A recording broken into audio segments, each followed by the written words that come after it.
brought to you by Alive, the nation's newest and best LTE network. Good to be alive. Welcome to our news and thanks for joining us. I'm Kyle Joaquin. Topping news tonight, the government has deemed Ragged Island uninhabitable. The extent of the shocking devastation caused by Hurricane Irma was revealed as officials toured several islands yesterday, prompting Prime Minister Dr. Hubert Minnis to ask all remaining residents to leave the island by Wednesday. Well, as NEMA officials admit it's unclear when the island will again be livable, those who lived through the monster storm are now telling their harrowing tales of survival. Jasmine Brown visited the island and has this report. It was here in Ragged Island where Irma did the most damage, as homes were destroyed, lamp poles were snapped, and debris was strewn about. The tiny island was the hardest hit by Hurricane Irma, which moved over the island as a Category 5, packing winds of more than 150 miles an hour.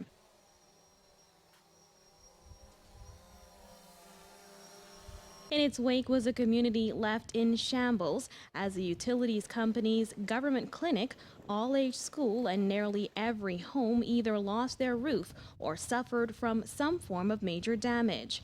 Marjorie Wallace was one of the most impacted residents as her home of 35 years was reduced to debris. I'm lost for words. Wallace and her husband returned to Ragged Island yesterday after chartering a $1,200 flight to find almost all their possessions destroyed. But she did not lose everything, as her cat and 3 kittens were discovered in the rubble. With tears in her eyes, Wallace says the decision to evacuate saved her life. They don't have anywhere now to stay. It's completely gone. I have to. As soon as we could get a flight out at a reasonable price. While Wallace and her husband were among the dozens of people who evacuated before Irma battered the far-flung island, 18 of the island's 60 residents rode out the storm at home.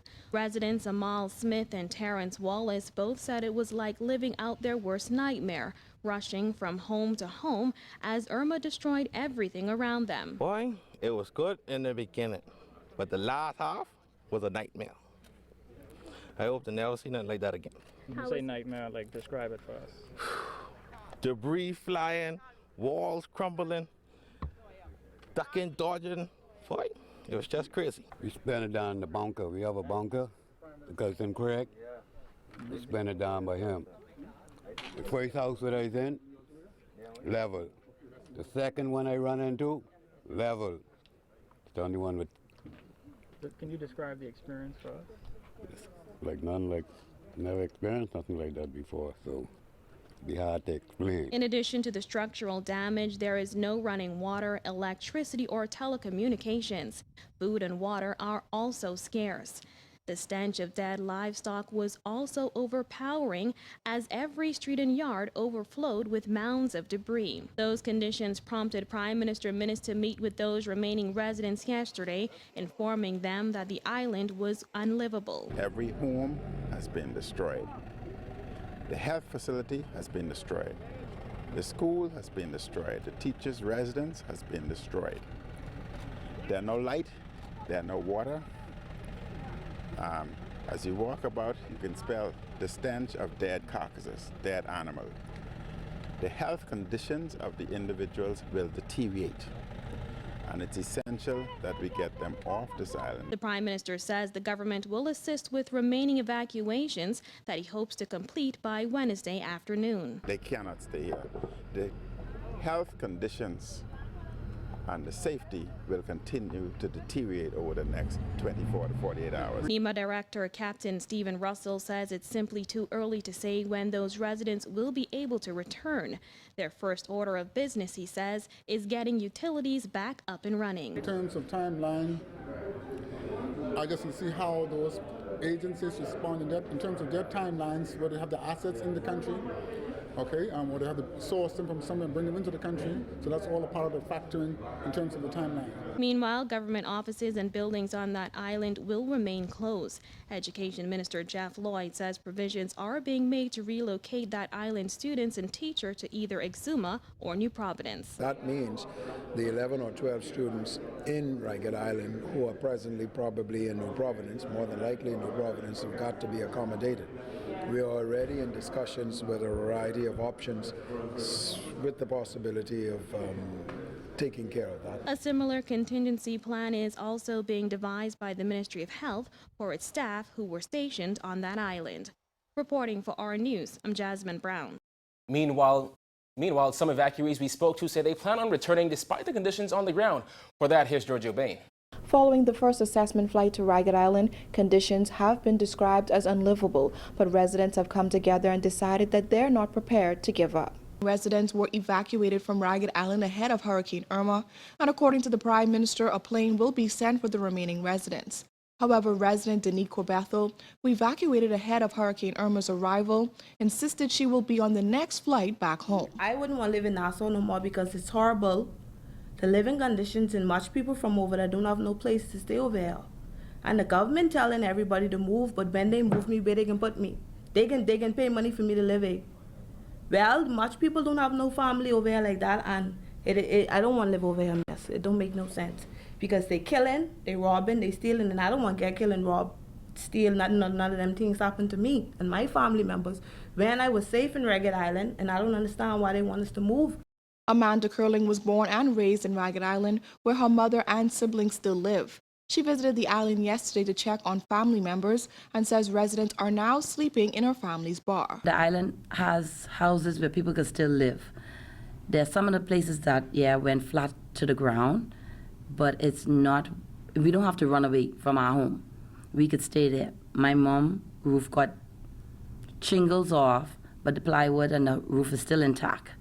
So it's a bar. Right now, most of the residents are sleeping there at the bar. Along with Curling's bar, residents have been permitted to stay at the Church of Holy Innocents, according to Ragged Island native Wayne Monroe, QC. Archdeacon Cartwright committed that if necessary, the Church of the Holy Innocents had just lost shingles on one of the impact-resistant windows that the descendants of Ragged Island donated to put in, that we can use the church for the people. Another evacuee who has no intention of staying here in New Providence is Wesley Maycock. Maycock was born and raised on Ragged Island and now makes a living there as a fisherman. According to Maycock, it will be difficult to get residents to leave. As us residents of Ragged Island, we don't like this city life, because Ragged Island is a peaceful, quiet place. I can leave my door unlocked. I can go by my neighbor. I can walk the road any time of the night. I don't hear no sirens, I don't hear no gunshots, I don't hear no man dead. So, Ragged Island is like a paradise. According to Monroe, there should be no issue with residents staying on the island while renovations are being carried out because it's been done before. Marshall Road was uninhabitable and people weren't forced to move. I think it was Low Sound in Andros was devastated as well, and people were not asked to move. We'll wait for an official announcement from them. If a government is going to take a decision that it is not willing to expend, for instance, the monies to rebuild a school or a clinic, then that must be a calculus that says when we consider the money we reap from the seafood coming up from Ragged Island to New Providence, when we consider all the other taxes that we're the beneficiaries of, we're not going to make that economic decision. According to Melissa Allen Maynard, there is nothing else that could be expected from a Category 5 storm. To come back and not meet animals that will be impacted or homes that are not destroyed. What we are seeing is the result of a Category 5. But as we are all saying here, is that we are going to pull together and we are going to rebuild Ragged Island. Meanwhile, Melanie Lockhart Cartwright says she's ready to get down and dirty to build a bigger and better Ragged Island. I am ready to tie up my belly and tie up my head and go back and crack rock so we could have a solid foundation for a large community center, which would act as hurricane shelter, school, or whatever. And I know it can be built within 3 months. With or without the government, and we are going to stick together as a community and a family of Ragged Island. We're going to help each other in the best way that we could. Reporting for our News, I'm Giorgio Bain. Well, Ragged Island was not the only island impacted by Hurricane Irma last week. The storm also damaged homes and businesses in Acklands, knocking out power, water, and communications. The Prime Minister and NEMA officials visited Salina Point, Acklands, the area of the island hardest hit by the storm. A tearful Jeffrey Forbes, who has lived in Salina Point since 1942, says it wasn't his first choice to stay in Acklands during Irma, but explained how he and his family missed their evacuation flight by 15 minutes. I walked the beach yesterday, I walked this morning, and see nothing in my 75 years left. Forbes and his family were among the residents who stayed at a shelter in Spring Point. Diana Forbes was a shelter manager in Spring Point, but her home and family business is in Salina Point. I know the hands of God was with us. And it blows and it blows and it blows. But while it was blowing, we was on our bending knees, giving God thanks. And we said, if we not live, we'll be resting in the hands of Jesus. And we ride the storm out. But at least 5 residents remained in their homes during the storm.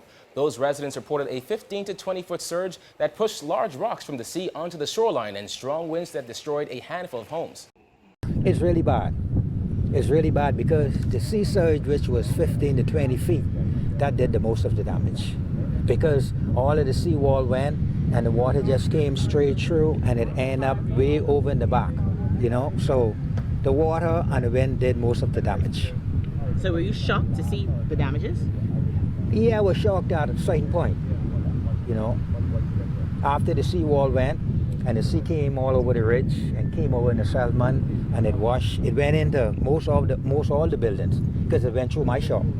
The Prime Minister assured residents of the government's support in getting back on their feet, but said they would have to pull together and make some things happen on their own. You know, you all have to start cleaning up the area themselves. You can't depend on us 100%. No, you can't depend on government for so much things. Yeah, we are one people and you are part of the government, so you all have to do your part. Leader of the official opposition, Philip Brave Davis, says mandatory evacuations are necessary. The Cat Island, Rum Key, and San Salvador MP spoke with reporters last evening after he toured several islands that were hit hard by Hurricane Irma.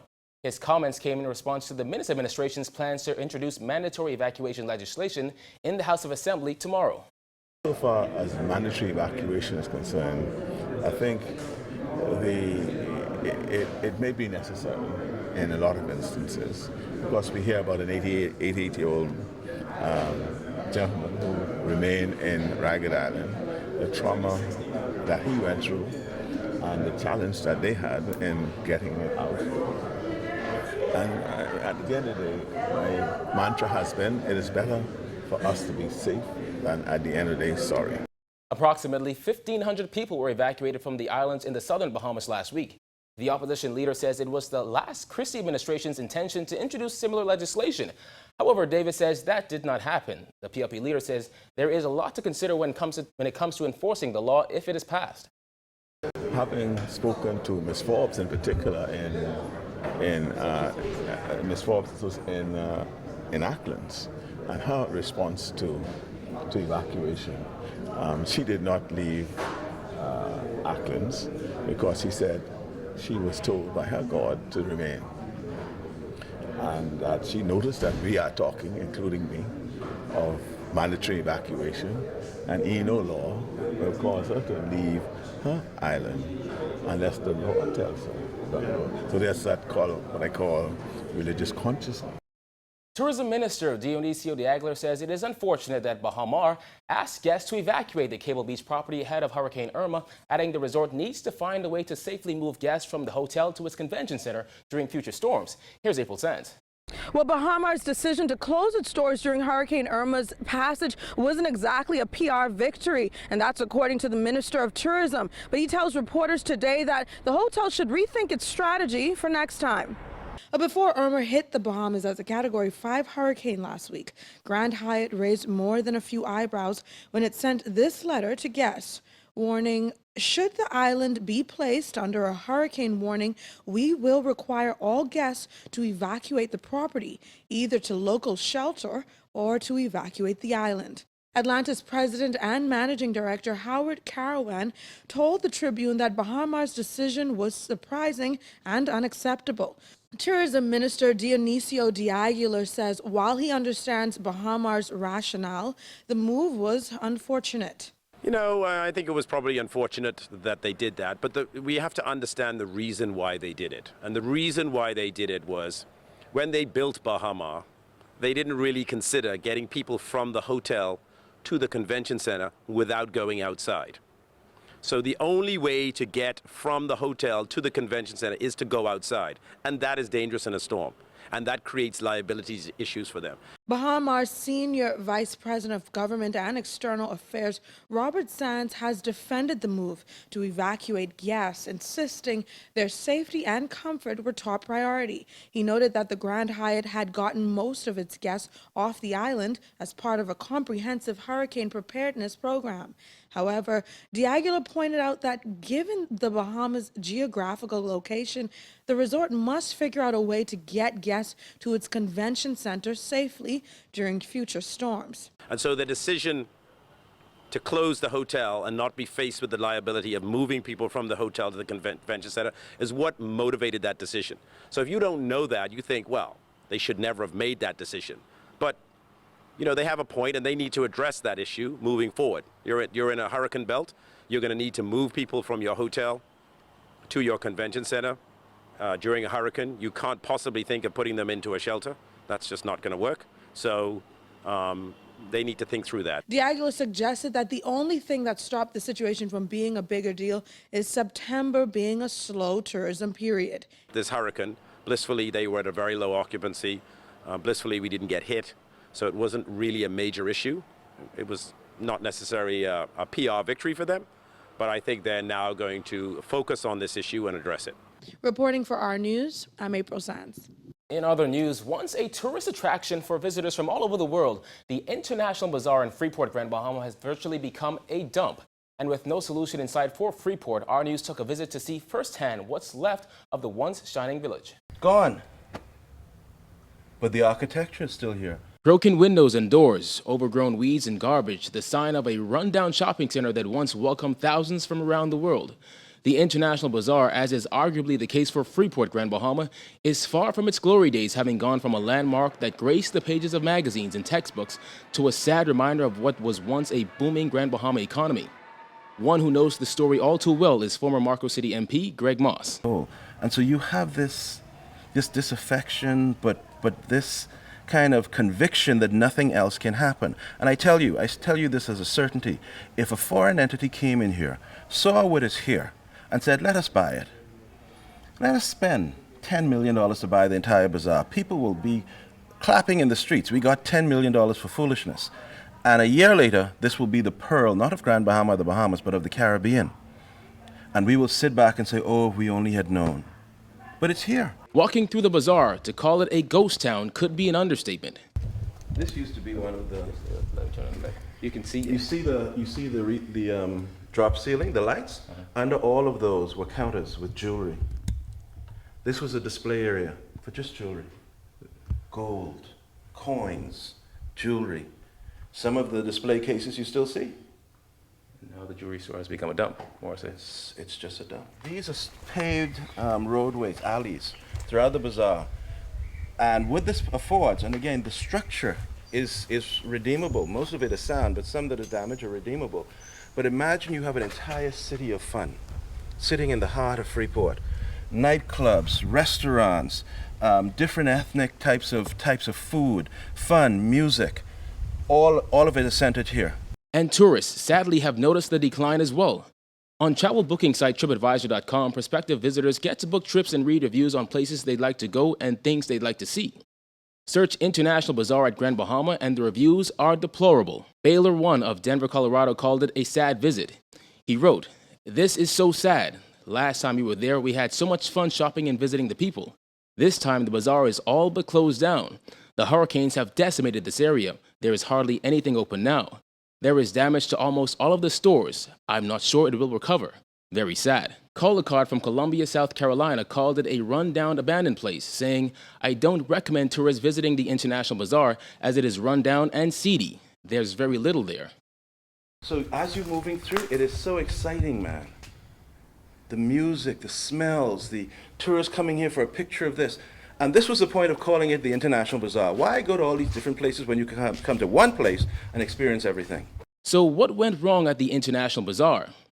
When the 900-room Royal Oasis Resort closed in 2004 due to damage sustained during Hurricanes Francis and Jean, the bazaar was affected indirectly because business was tied to the hotel. There was also the closure of one main road that allowed tourists to have the bazaar as one of their first sites upon entering Grand Bahama. Those, coupled with other factors like ownership, led to the slow demise of this city within a city that once showed the best of different cultures. You feel like you're in the Middle East now? Do you feel you see it? When you look at the architecture now, this is not accidental. That's what this was. You see the framing, like the Islamic framing at the top, and you see it in the architecture as you go around. I mean, impossible to recreate. Not impossible, but prohibitively expensive to do it. There are a few straw vendors who still occupy the bazaar, but with constant break-ins and theft of their property, the numbers are dwindling. There are countless recommendations and ideas to be made about what could be done with the bazaar and Grand Bahama as an island. But for this former parliamentarian, when it comes to fixing Grand Bahama, it all boils down to one thing. You have to stop corruption first. You have to stop it hard. You have to pass legislation, not just going and dragging people before the court and having them hop up steps as a spectacle in public. Real legislation by an independent agency that can investigate even the Prime Minister himself. Real legislation. And then the police can investigate those investigators, and those investigators can investigate the police. A check and balance system. Without that, we can't fix this country. Still to come, the Ministry of Tourism launches a post-Irma marketing campaign. Stay with us.